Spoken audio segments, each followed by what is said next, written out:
Book 10. Meanwhile the heinous and despiteful act of Satan done in paradise, and how he, in the serpent, had perverted Eve, her husband she, to taste the fatal fruit, was known in heaven, for what can scape the eye of God all-seeing, or deceive his heart omniscient?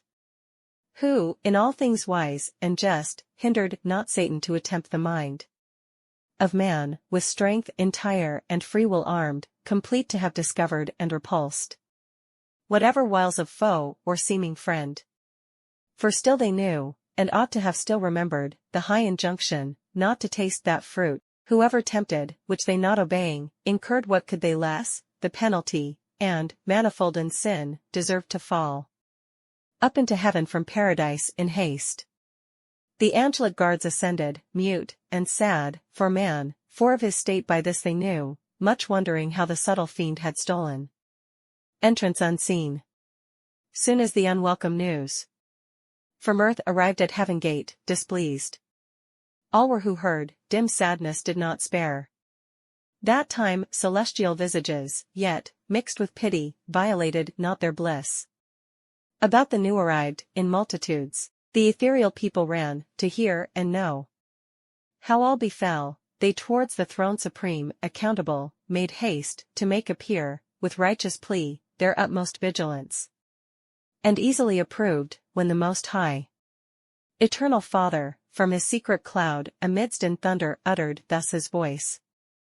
Assembled angels, and ye powers returned from unsuccessful charge, be not dismayed, nor troubled at these tidings from the earth, which your sincerest care could not prevent, foretold so lately what would come to pass, when first this tempter crossed the gulf from hell. I told ye then he should prevail, and speed on his bad errand, man should be seduced, and flattered out of all, believing lies against his Maker, no decree of mine concurring to necessitate his fall, or touch with lightest moment of impulse his free will, to her own inclining left in even scale. But fallen he is, and now what rests, but that the mortal sentence pass on his transgression, death denounced that day? Which he presumes already vain and void, because not yet inflicted, as he feared, by some immediate stroke, but soon shall find forbearance no acquittance, ere day end. Justice shall not return as bounty scorned. But whom send I to judge them? Whom but thee, vicegerent Son? To thee I have transferred all judgment, whether in heaven, or earth, or hell. Easy it may be seen that I intend mercy colleague with justice, sending thee man's friend, his mediator, his designed both ransom and redeemer voluntary, and destined man himself, to judge man fallen. So spoke the Father, and, unfolding bright toward the right hand his glory, on the sun blazed forth unclouded deity, he full, resplendent all his Father manifest expressed, and thus divinely answered mild.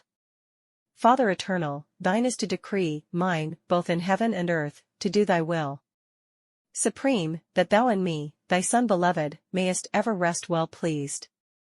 I go to judge on earth these thy transgressors, but thou knowest, whoever judged, the worst on me must light, when time shall be, for so I undertook before thee, and, not repenting, this obtain of right, that I may mitigate their doom on me derived, yet I shall temper so justice with mercy, as may illustrate most them fully satisfied, and thee appease.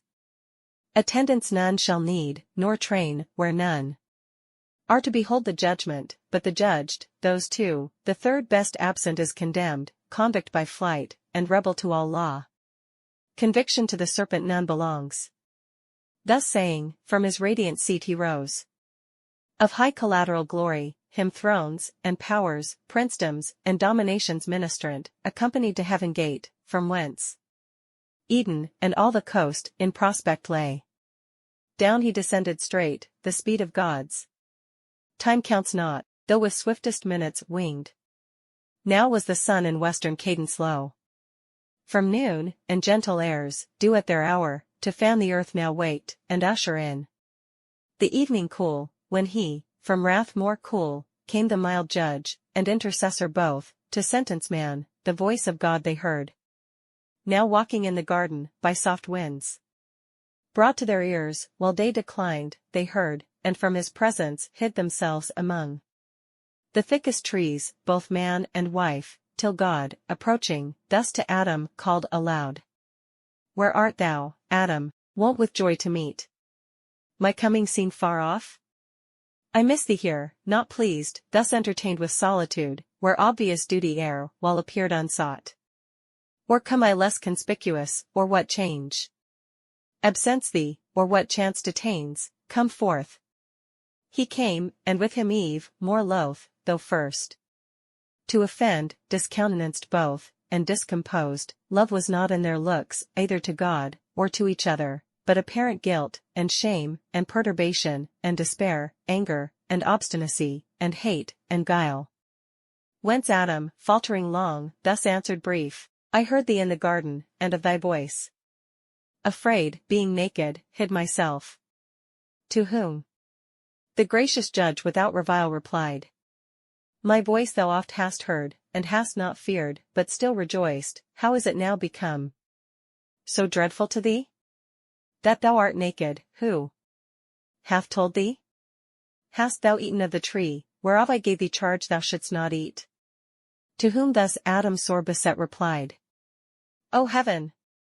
In evil strait this day I stand before my judge, either to undergo myself the total crime, or to accuse my other self, the partner of my life, whose failing, while her faith to me remains, I should conceal, and not expose to blame by my complaint, but strict necessity subdues me, and calamitous constraint, lest on my head both sin and punishment, however insupportable, be all devolved. Though should I hold my peace, yet thou wouldst easily detect what I conceal. This woman, whom thou madest to be my help, and gavest me as thy perfect gift, so good, so fit, so acceptable, so divine, that from her hand I could suspect no ill, and what she did, whatever in itself, her doing seemed to justify the deed. She gave me of the tree, and I did eat. To whom the sovereign presence thus replied, was she thy God, that her thou didst obey before his voice?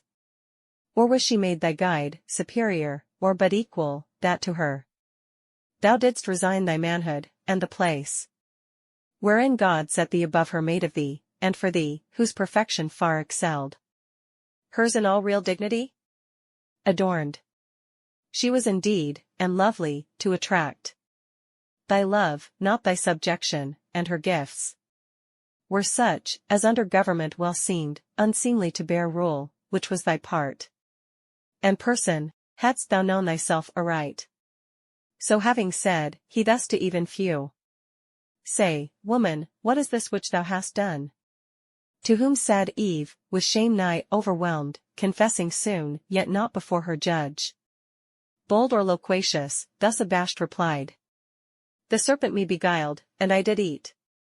Which when the Lord God heard, without delay, to judgment he proceeded on the accused serpent, though brute, unable to transfer the guilt on him who made him instrument of mischief, and polluted from the end of his creation, justly then accursed, as vitiated in nature, more to know concerned not man, since he no further knew, nor altered his offense, yet God at last to Satan first in sin his doom applied, though in mysterious terms, judged as then best. And on the serpent thus his curse let fall. Because thou hast done this, thou art accursed. Above all cattle, each beast of the field, upon thy belly groveling thou shalt go, and dust shalt eat all the days of thy life. Between thee and the woman I will put enmity, and between thine and her seed shall bruise thy head, thou bruise his heel. So spake this oracle, then verified. When Jesus, son of Mary, second Eve, saw Satan fall, like lightning, down from heaven, prince of the air, then, rising from his grave, spoiled principalities and powers, triumphed in open show, and, with ascension bright, captivity led captive through the air, the realm itself of Satan, long usurped, whom he shall tread at last under our feet, even he, who now foretold his fatal bruise, and to the woman thus his sentence turned. Thy sorrow I will greatly multiply. By thy conception, children thou shalt bring. In sorrow forth, and to thy husband's will. Thine shall submit, he over thee shall rule. On Adam last thus judgment he pronounced. Because thou hast hearkened to the voice of thy wife, and eaten of the tree, concerning which I charged thee, saying, Thou shalt not eat thereof. Cursed is the ground for thy sake, thou in sorrow shalt eat thereof, all the days of thy life, thorns also and thistles it shall bring thee forth. Unbid, and thou shalt eat the herb of the field, in the sweat of thy face shalt thou eat bread, till thou return unto the ground, for thou, out of the ground wast taken, know thy birth, for dust thou art, and shalt to dust return. So judged he man, both judge and Saviour sent, and the instant stroke of death, denounced that day, removed far off, then, pitying how they stood before him naked to the air, that now must suffer change, disdained not to begin thenceforth the form of servant to assume, as when he washed his servants' feet, so now, as father of his family, he clad their nakedness with skins of beasts, or slain, or as the snake with youthful coat repaid, and thought not much to clothe his enemies, nor he their outward only with the skins of beasts, but inward nakedness, much more opprobrious, with his robe of righteousness, arraying, covered from his father's sight. To him with swift ascent he up returned, into his blissful bosom reassumed. In glory, as of old, to him appeased. All, though all-knowing, what had passed with man, recounted, mixing intercession sweet.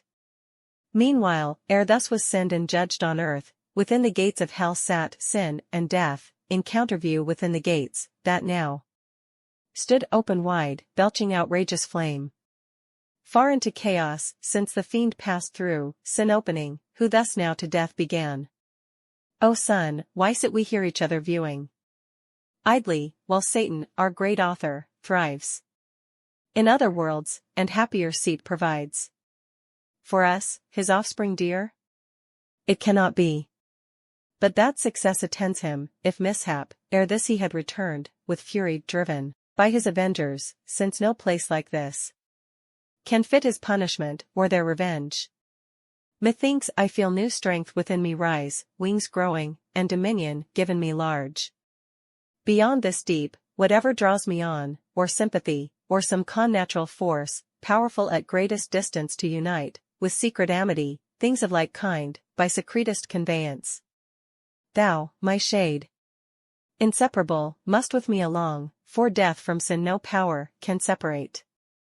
But, lest the difficulty of passing back stay his return, perhaps over this gulf impassable, impervious, let us try adventurous work, yet to thy power and mine not unagreeable, to found a path over this main from hell to that new world, where Satan now prevails, a monument of merit high to all the infernal host, easing their passage hence, for intercourse, or transmigration, as their lot shall lead. Nor can I miss the way, so strongly drawn by this new felt attraction and instinct. Whom thus the meager shadow answered soon. Go, whither fate, and inclination strong, leads thee, I shall not lag behind, nor err the way, thou leading, such a scent I draw of carnage, prey innumerable, and taste the savour of death from all things there that live. Nor shall I to the work thou enterprisest be wanting, but afford thee equal aid. So saying, with delight he snuffed the smell of mortal change on earth, as when a flock of ravenous fowl, though many a league remote, against the day of battle, to a field, where armies lie encamped, come flying, lured with scent of living carcasses designed for death, the following day, in bloody fight. So scented the grim feature, and upturned his nostril wide into the murky air, sagacious of his quarry from so far. Then both from out hell-gates, into the waste wide anarchy of chaos, damp and dark, flew diverse, and with power, their power was great. Hovering upon the waters, what they met solid or slimy, as an raging sea. Tossed up and down, together crowded drove, from each side shoaling towards the mouth of hell, as when two polar winds, blowing adverse, Upon the Cronian sea, together drive mountains of ice, that stop the imagined way. Beyond Petzora eastward, to the rich Cathayan coast. The aggregated soil. Death with his mace petrific, cold and dry, as with a trident, smote, and fixed as firm as Delos, floating once, the rest is look. Bound with Gorgonian rigor not to move, and with asphaltic slime, broad as the gate, deep to the roots of hell the gathered beach. They fastened, and the mole immense wrought on. Over the foaming deep high-arched, a bridge of length prodigious, joining to the wall. Immovable of this now fenceless world, forfeit to death, from hence a passage broad, smooth, easy, inoffensive, down to hell. So, if great things to small may be compared, Xerxes, the liberty of Greece to yoke, from Susa, his Memnonian palace high, came to the sea, and, over Hellespont, bridging his way, Europe with Asia joined, and scourged with many a stroke the indignant waves. Now had they brought the work by wondrous art.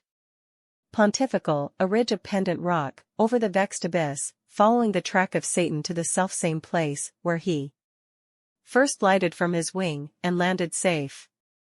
From out of chaos, to the outside bare of this round world, with pins of adamant and chains they made all fast, too fast they made, and durable, and now in little space. The confines met of empyrean heaven, and of this world, and, on the left hand, hell. With long reach interposed, 3 several ways in sight, to each of these 3 places led. And now their way to earth they had descried, to paradise first tending, when, behold, Satan, in likeness of an angel bright, betwixt the centaur and the scorpion steering his zenith, while the sun in Aries rose.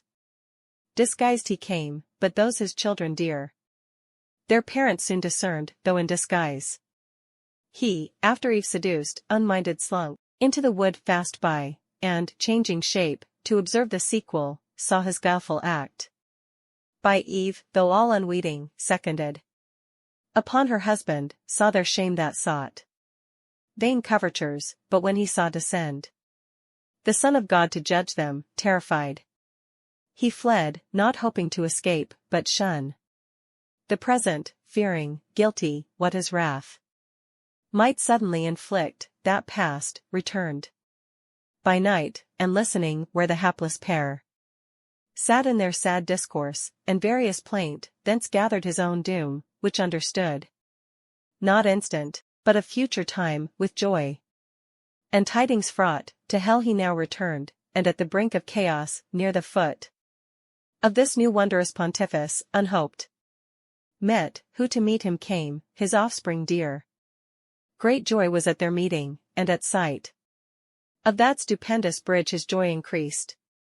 Long he admiring stood, till Sin, his fair enchanting daughter, thus the silence broke. O parent, these are thy magnific deeds, thy trophies, which thou viewest as not thine own, thou art their author, and prime architect. For I no sooner in my heart divined, my heart, which by a secret harmony still moves with thine, joined in connection sweet, that thou on earth hadst prospered, which thy looks now also evidence, but straight I felt, though distant from thee worlds between, yet felt, that I must after thee, with this thy son, such fatal consequence unites us 3. Hell could no longer hold us in our bounds, nor this unvoyageable gulf obscure detain from following thy illustrious track. Thou hast achieved our liberty, confined within hell gates till now, thou us empowered to fortify thus far, and overlay, with this portentous bridge, the dark abyss. Thine now is all this world, thy virtue hath won what thy hands builded not, thy wisdom gained with odds what war hath lost, and fully avenged our foil in heaven. Here thou shalt monarch reign, there didst not, there let him still victor sway, as battle hath adjudged, from this new world retiring, by his own doom alienated, and henceforth monarchy with thee divide. Of all things, parted by the imperial bounds, his quadrature, from thy orbicular world, or try thee now more dangerous to his throne. Whom thus the Prince of Darkness answered glad, fair daughter, and thou son and grandchild both, high proof ye now have given to be the race Of Satan, for I glory in the name, antagonist of heaven's almighty king. Amply have merited of me, of all the infernal empire, that so near heaven's door, triumphal with triumphal act have met, mine, with this glorious work, and made one realm, hell, and this world, one realm, one continent of easy thoroughfare. Therefore, while I descend through darkness, on your road with ease, to my associate powers, them to acquaint with these successes, and with them rejoice, you too this way, among these numerous orbs, all yours, right down to paradise descend, there dwell, and reign in bliss, thence on the earth dominion exercise, and in the air, chiefly on man, sole lord of all declared, him first make sure your thrall, and lastly kill.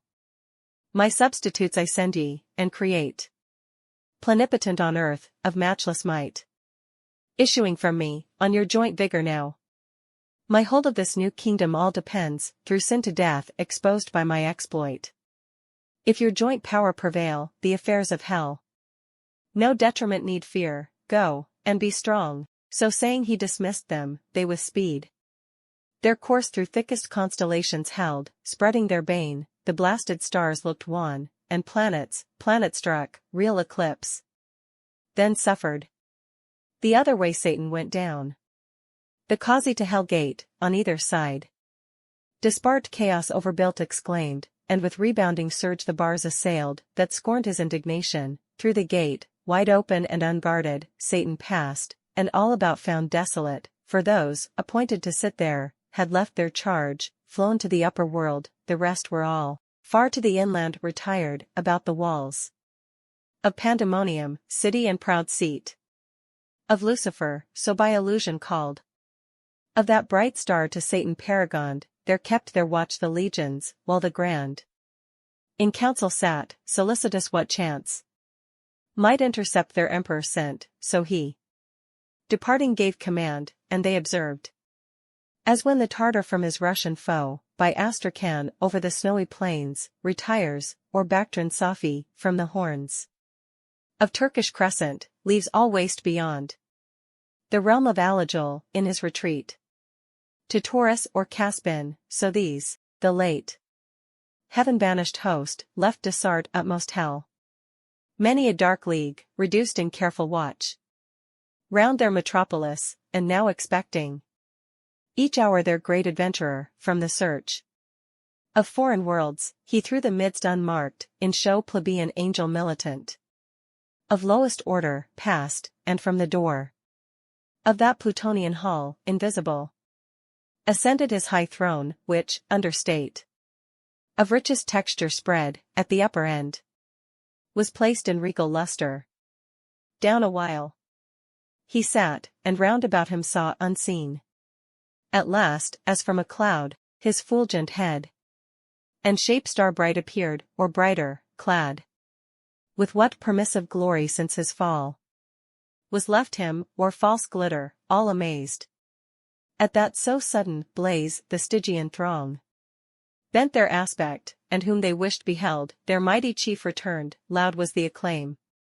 Forth rushed in haste the great consulting peers, raised from their dark divan, and with like joy congratulant approached him, who with hand silence, and with these words attention, won thrones, dominations, princedoms, virtues, powers, foreign possessions such, not only of right, I call ye, and declare ye now, returned successful beyond hope, to lead ye forth triumphant out of this infernal pit.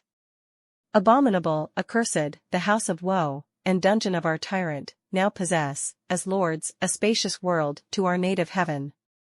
Little inferior, by my adventure hard, with peril great achieved. Long were to tell what I have done, what suffered, with what pain.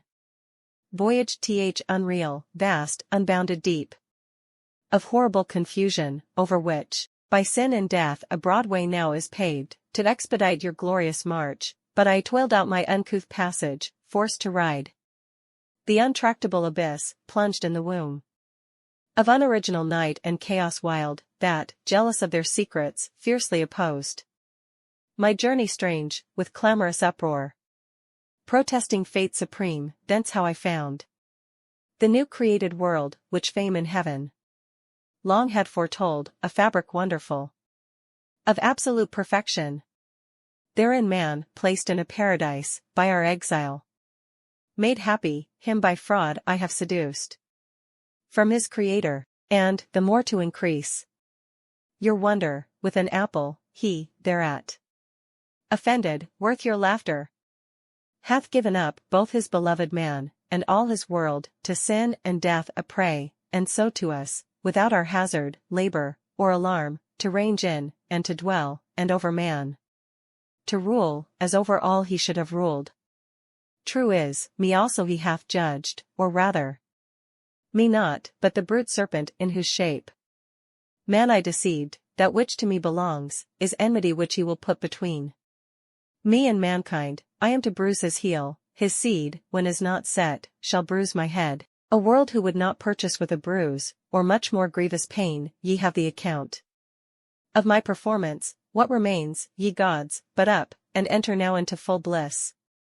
So having said, awhile he stood, expecting their universal shout, and high applause, to fill his ear, when, contrary, he hears on all sides, from innumerable tongues, a dismal universal hiss, the sound of public scorn. He wondered, but not long had leisure, wondering at himself now more, his visage drawn he felt to sharp and spare, his arms clung to his ribs, his legs entwining each other, till supplanted down he fell, a monstrous serpent on his belly prone, reluctant, but in vain, a greater power now ruled him, punished in the shape he sinned, according to his doom. He would have spoke, but hiss for hiss returned with forked tongue to forked tongue, for now were all transformed alike, to serpents all, as accessories to his bold riot. Dreadful was the din of hissing through the hall, thick, swarming now with complicated monsters head and tail, scorpion, and asp,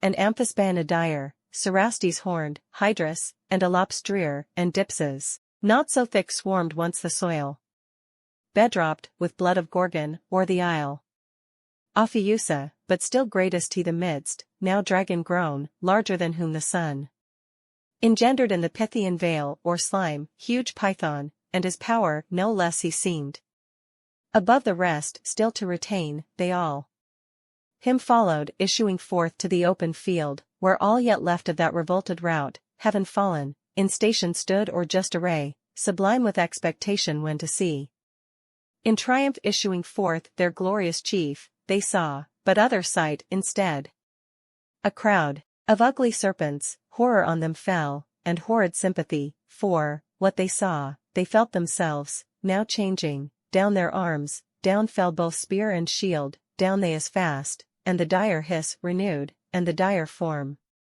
cashed, by contagion, like in punishment, as in their crime.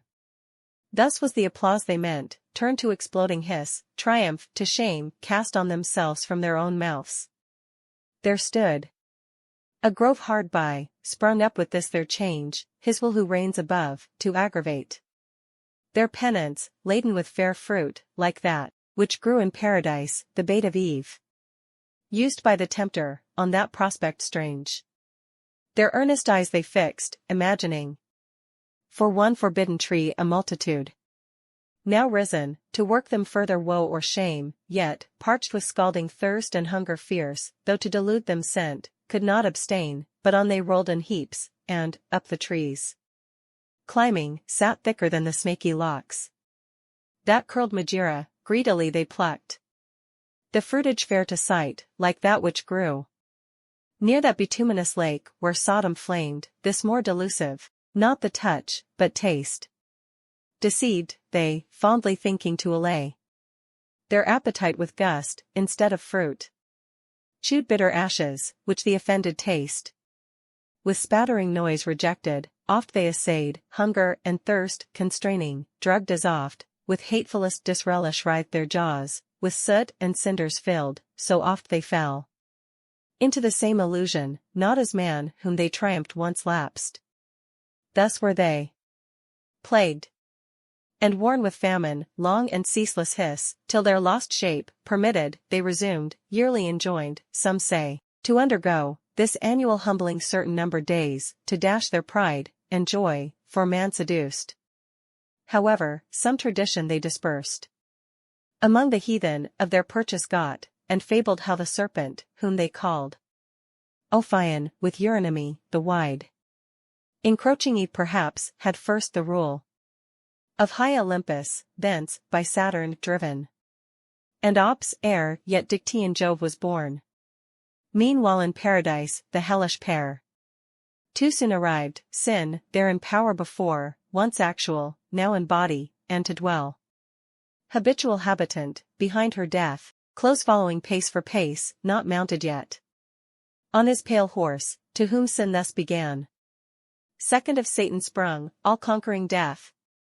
What thinkest thou of our empire now, though earned with travel difficult, not better far than still at hell's dark threshold to have sat watch, unnamed, undreaded, and thyself half-starved? Whom thus the sin-born monster answered soon. To me, who with eternal famine pine, alike as hell, or paradise, or heaven, their best, where most with ravine I may meet, which here, though plenteous, all too little seems to stuff this maw, this vast unhidebound core. To whom the incestuous mother thus replied, Thou therefore on these herbs, and fruits, and flowers, feed first, on each beast next, and fish, and fowl, no homely morsels. And, whatever thing the sieve of time mows down, devour unspared, till I, in man residing, through the race, his thoughts, his looks, words, actions, all infect, and season him thy last and sweetest prey. This said, they both betook them several ways, both to destroy, or unimmortal make all kinds, and for destruction, to mature sooner or later, which the Almighty seeing, from his transcendent seat the saints among, to those bright orders uttered thus his voice. See, with what heat these dogs of hell advance to waste and havoc yonder world, which I so fair and good created, and had still kept in that state, had not the folly of man led in these wasteful furies, who impute folly to me, so doth the prince of hell and his adherents, that with so much ease I suffer them to enter and possess a place so heavenly, and, conniving, seem to gratify my scornful enemies, that laugh, as if transported with some fit of passion. I to them had quitted all, at random yielded up to their misrule, and know not that I called, and drew them thither, my hellhounds, to lick up the draught and filth which man's polluting sin with taint hath shed on what was pure, till, crammed and gorged, nigh burst, with sucked and glutted offal, at one sling of thy victorious arm, well-pleasing Son, both sin, and death, and yawning grave, at last, through chaos hurled, obstruct the mouth of hell forever, and seal up his ravenous jaws. Then heaven and earth, renewed, shall be made pure to sanctity, that shall receive no stain. Till then, the curse pronounced on both precedes. He ended, and the heavenly audience loud sung hallelujah, as the sound of seas, through multitude that sung, Just are thy ways, righteous are thy decrees on all thy works, who can extenuate thee? Next, to the Son, destined restorer of mankind, by whom new heaven and earth shall to the ages rise, or down from heaven descend. Such was their song, while the Creator, calling forth by name his mighty angels, gave them several charge, as sorted best with present things. The Son had first his precept so to move, so shine, as might affect the earth with cold and heat scarce tolerable, and from the north, to call decrepit winter, from the south, to bring solstitial summer's heat to the blank moon. Her office they prescribed, to the other 5. Their planetary motions, and aspects, in sextile, square, and trine, and opposite, of noxious efficacy, and when to join in synod unbenign, and taught the fixed, their influence malignant when to shower, which of them rising with the sun, or falling, should prove tempestuous, to the winds they set their corners, when with bluster to confound sea, air, and shore, the thunder when to roll with terror through the dark aerial hall. Some say, he bid his angels turn askance the poles of earth, twice 10 degrees and more, from the sun's axle, they with labor pushed. Oblique the centric globe, some say, the sun was bid turn reins from the equinoctial road. Like distant breadth to Taurus with the 7 Atlantic sisters, and the Spartan twins, up to the tropic crab, thence down amain.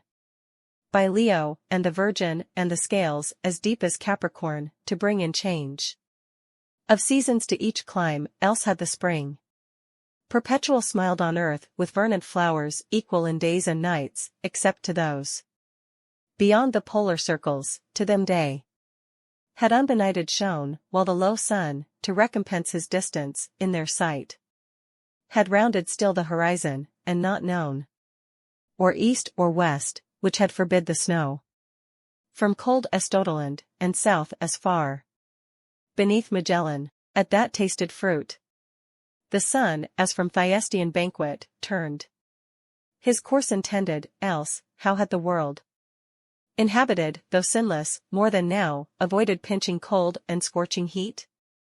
These changes in the heavens, though slow, produced, like change on sea and land, sidereal blast, vapor, and mist, and exhalation hot, corrupt and pestilent, now from the north of Norumbega, and the Samode shore, bursting their brazen dungeon, armed with ice, and snow, and hail, and stormy gust and flaw, Boreas, and Keishias, and Argestus loud, and thrashes, rend the woods, and seas upturn, with adverse blast upturns them from the south. Notice, and Aphor black with thunderous clouds. From Ceraliana, thwart of these, as fierce, forth rush the Levant and the ponent winds, Eurus and Zephyr, with their lateral noise, Sirocco and Lebecchio. Thus began outrage from lifeless things, but discord first, daughter of sin, among the irrational. Death introduced, through fierce antipathy.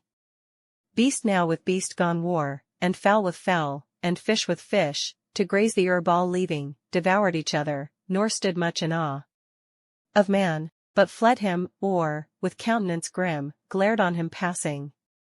These were from without the growing miseries, which Adam saw already in part, though hid in gloomiest shade, to sorrow abandoned, but worse felt within, and, in a troubled sea of passion tossed, thus to disburden sought with sad complaint.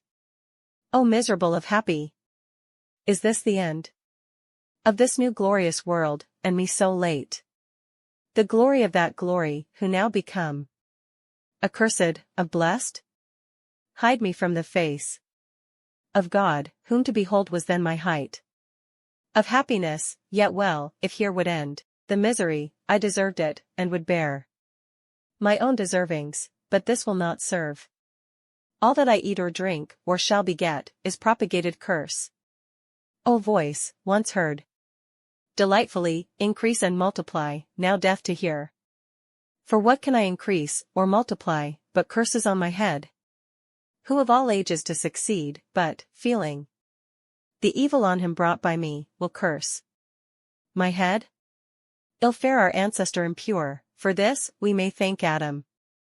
But his thanks shall be the execration, so, besides mine own that bite upon me, all from me, shall with a fierce reflux on me rebound, on me, as on their natural centre, light, heavy, though in their place. O fleeting joys of paradise, dear, bought with lasting woes!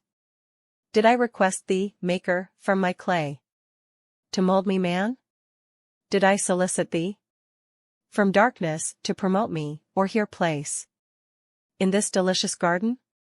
As my will concurred not to my being, it were but right and equal to reduce me to my dust, desirous to resign and render back all I received, unable to perform thy terms too hard, by which I was to hold the good I sought not. To the loss of that, sufficient penalty, why hast thou added the sense of endless woes? Inexplicable. Why am I mocked with death, and lengthened out to deathless pain?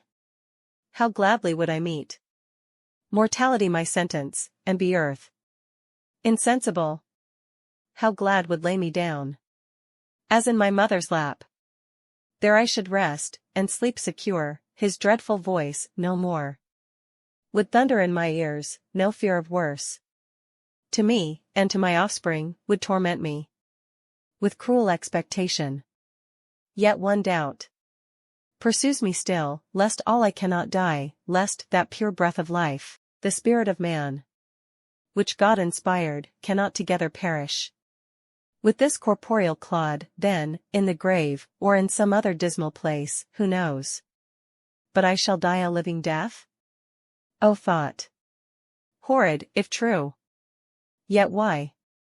It was but breath of life that sinned. What dies, but what had life? And sin?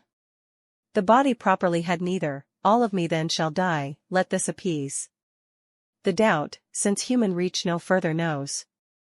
For though the Lord of all be infinite, is his wrath also? Be it, man is not so, but mortal doomed. How can he exercise wrath without end on man, whom death must end? Can he make deathless death? That were to make strange contradiction, which to God himself impossible is held, as argument of weakness, not of power. Will he draw out, for anger's sake, finite to infinite, in punished man, to satisfy his rigor, satisfied never? That were to extend his sentence beyond dust and nature's law, by which all causes else, according still to the reception of their matter, act, not to the extent of their own sphere. But say that death be not one stroke, as I supposed, bereaving sense, but endless misery, from this day onward, which I feel begun, both in me, and without me, and so last to perpetuity, I me. That fear comes thundering back with dreadful revolution on my defenseless head, both death and I am found eternal, and incorporate both, nor I on my part single, in me all. Posterity stands cursed, fair patrimony, that I must leave ye, sons. Oh, were I able to waste it all myself, and leave ye none so disinherited, how would you bless me, now your curse? Ah, why should all mankind, for one man's fault, thus guiltless be condemned, it guiltless? But from me what can proceed, but all corrupt, both mind and will depraved, not to do only, but to will the same with me? How can they then acquitted stand in sight of God? Him, after all disputes, forced I absolve, all my evasions vain, and reasonings, though through mazes, lead me still but to my own conviction, first and last.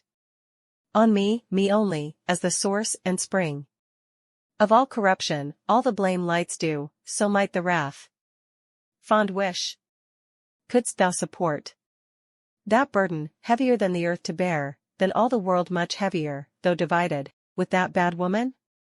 Thus, what thou desirest, and what thou fearest, alike destroys all hope of refuge, and concludes thee miserable beyond all past example and future, to Satan only like both crime and doom. O conscience!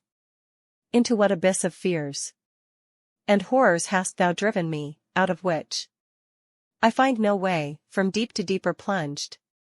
Thus Adam to himself lamented loud, through the still night, not now, as ere man fell, wholesome, and cool, and mild, but with black air, accompanied, with damps, and dreadful gloom, which to his evil conscience represented all things with double terror, on the ground. Outstretched he lay, on the cold ground, and oft cursed his creation, death as oft accused of tardy execution, since denounced the day of his offense. Why comes not death, said he, with one thrice acceptable stroke to end me? Shall truth fail to keep her word, justice divine not hasten to be just?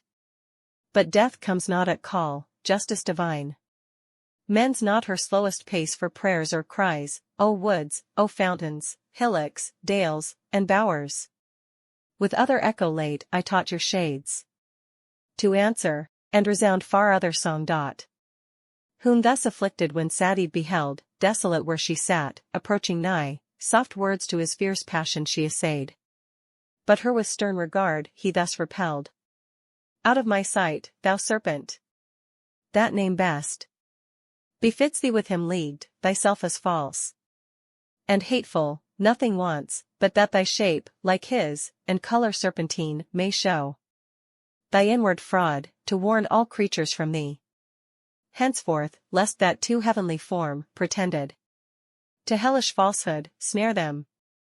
But for thee, I had persisted happy, had not thy pride and wandering vanity, when least was safe, rejected my forewarning, and disdained not to be trusted, longing to be seen, though by the devil himself, him overweening to overreach, but, with the serpent meeting, fooled and beguiled, by him thou, I by thee. To trust thee from my side, imagined wise, constant, mature, proof against all assaults, and understood not all was but a show, rather than solid virtue, all but a rib. Crooked by nature, bent, as now appears, more to the part sinister, from me drawn, well if thrown out, as supernumerary, to my just number found. Oh! Why did God, Creator wise, that peopled highest heaven with spirits masculine, create at last this novelty on earth, this fair defect of nature, and not fill the world at once with men, as angels, without feminine, or find some other way to generate mankind?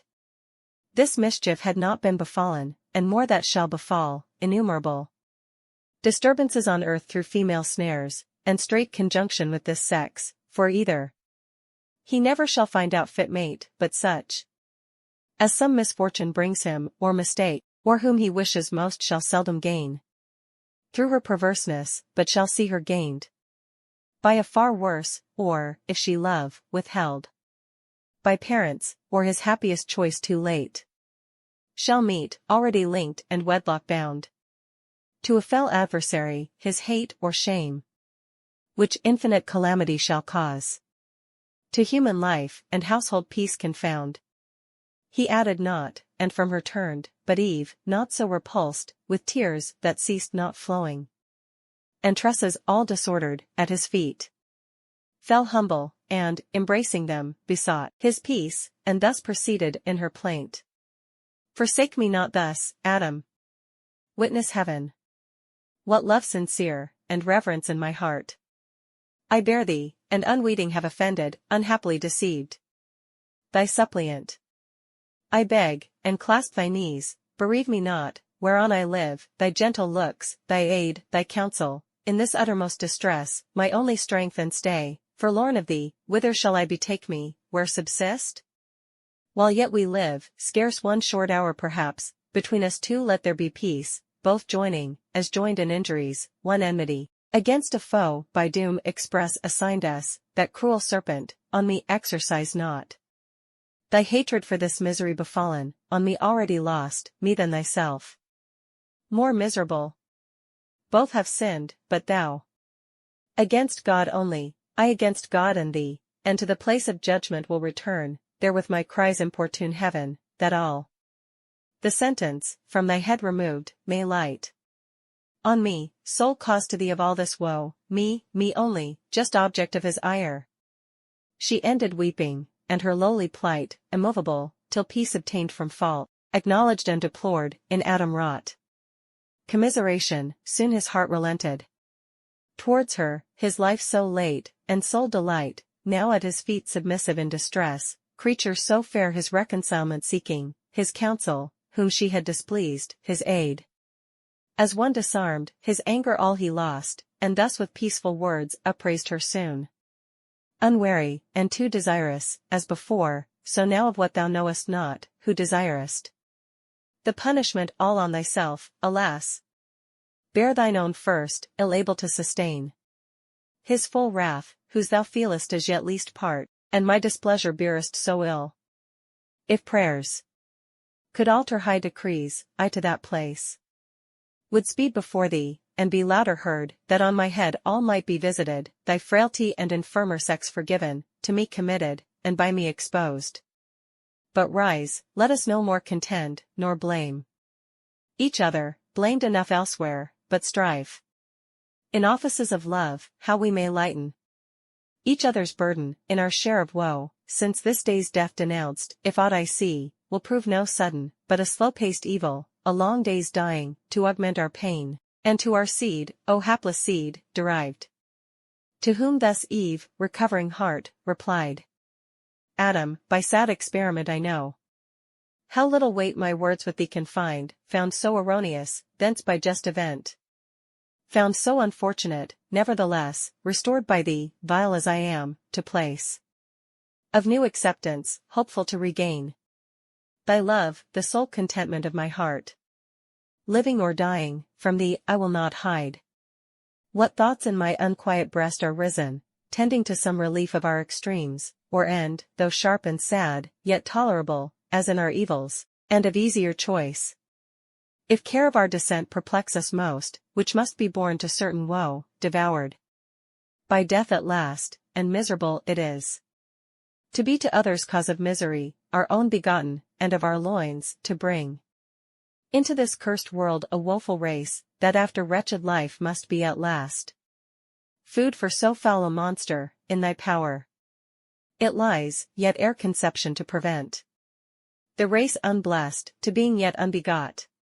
Childless thou art, childless remain, so death shall be deceived as glut, and with us too be forced to satisfy his ravenous maw. But if thou judge it hard and difficult, conversing, looking, loving, to abstain from love's due rites, nuptial embraces sweet, and with desire to languish without hope, before the present object languishing with like desire, which would be misery and torment less than none of what we dread, then, both ourselves and seed at once to free from what we fear for both, let us make short.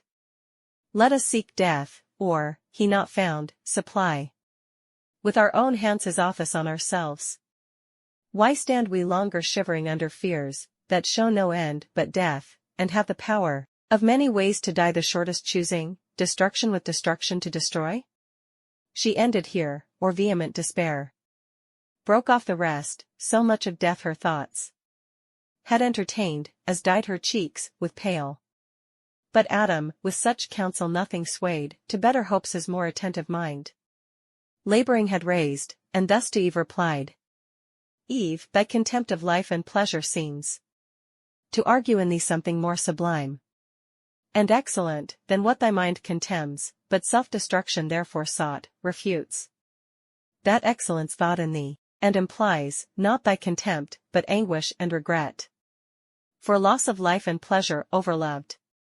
Or if thou covet death, as utmost end of misery, so thinking to evade the penalty pronounced, doubt not but God hath wiselier armed his vengeful ire, than so to be forestalled. Much more I fear lest death, so snatched, will not exempt us from the pain we are by doom to pay. Rather, such acts of contumacy will provoke the highest to make death in us live. Then let us seek some safer resolution, which methinks I have in view, calling to mind with heed part of our sentence, that thy seed shall bruise the serpent's head, piteous amends unless be meant, whom I conjecture, our grand foe, Satan, who, in the serpent, hath contrived against us this deceit, to crush his head would be revenge indeed, which will be lost by death brought on ourselves, or childless days.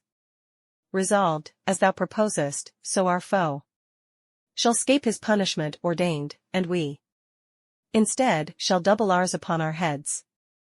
No more be mentioned then of violence against ourselves, and wilful barrenness, that cuts us off from hope, and savours only rancor and pride, impatience and despite, reluctance against God and his just yoke laid on our necks. Remember with what mild and gracious temper he both heard, and judged, without wrath or reviling. We expected immediate dissolution, which we thought was meant by death that day, when, lo, to thee pains only in childbearing were foretold, and bringing forth, soon recompensed with joy, fruit of thy womb. On me the curse aslope glanced on the ground, with labor I must earn my bread. What harm? Idleness had been worse. My labor will sustain me, and, lest cold or heat should injure us, his timely care hath, unbesought, provided, and his hands clothed us unworthy, pitying while he judged. How much more, if we pray him, will his ear be open, and his heart to pity incline, and teach us further by what means to shun the inclement seasons, rain, ice, hail, and snow, which now the sky, with various face, begins to show us in this mountain, while the winds blow moist and keen, shattering the graceful locks of these fair spreading trees, which bids us seek some better shroud, some better warmth to cherish our limbs benumbed, ere this diurnal star leave cold the night. How we his gathered beams reflected may with matter sear foment, or, by collision of two bodies, grind the air attrite to fire, as late the clouds justling, or pushed with winds, rude in their shock, time the slant lightning, whose thwart flame, driven down, kindles the gummy bark of fir or pine, and sends a comfortable heat from far, which might supply the sun, such fire to use, and what may else be remedy or cure to evils which our own misdeeds have wrought. He will instruct us praying, and of grace beseeching him, so as we need not fear to pass commodiously this life, sustained by him with many comforts, till we end in dust, our final rest and native home. What better can we do, than, to the place repairing where he judged us, prostrate fall before him reverent, and there confess humbly our faults, and pardon beg, with tears watering the ground, and with our sighs the air frequenting, sent from hearts contrite, in sign of sorrow unfeigned, and humiliation meek.